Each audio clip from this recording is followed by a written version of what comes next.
Pagi ni hamba ni jadi rajin nak buang pokok paku pakis dalam pasu pokok bunga kertas.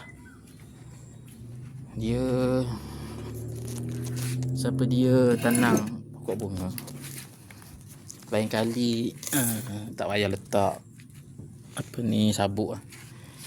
Sebab bila kita letak sabuk kelapa dalam pasu bunga ni, memanglah tujuan asal dia untuk nak bagi sejuk, nak bagi dia pegang air. Tapi apabila ada pokok paku paki dah membiak dekat satu pasu bunga, spora-spora dia ni pun akan pergi pada pasu bunga yang lain, terutama yang pasu bunga yang kita letak sabuk. Jadi ni yang berlaku pada pasu bunga pokok bunga kertas saya ni. Bila saya letak sabuk, dia naik ni pokok paku pakis. Mula-mula tu saya biarkan sebab saya tengok macam cantik. Tapi lama-lama saya perasan pokok bunga kertas ni jadi tak berapa subur. Dia jadi sakit sebab akar dia ni, akar pokok paku pakis ni memang dia kuat. Dia akan makan segala zat-zat. Kalau kita letak baja pun pokok pakis ni yang hisap.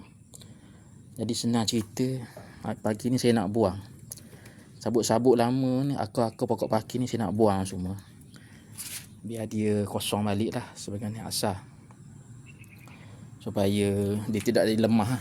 Ni macam ni lemah dah ni, jadi penuh dengan pokok pakis. Okey, nampak macam mana? Ini yang saya dah siap buang. Ini dah siap buang. Pokok dia pun jadi sakit, tak keluar bunga, nak kena tabur baja balik ni. Ni pun rasa nak kena buang semua sabuk-sabuk ni, biar tanah liat saja.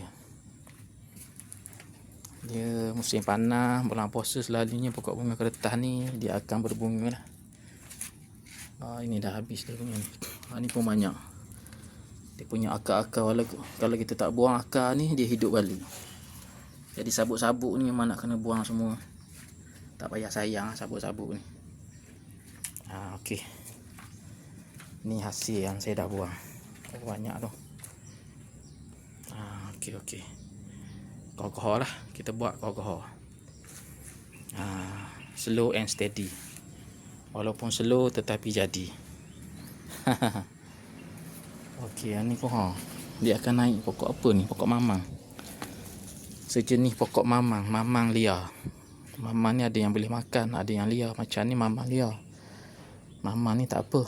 Yang kuatnya pokok pakis ni. Ini pun saya letak sabuk, tapi pokok pakis dia tak naik kat sini. Yang ni tak ada sabuk, so dia clear lah. Tinggal nak letak baju NPK, baju urea sikit dan baju bunga, nanti dia akan keluar bunga.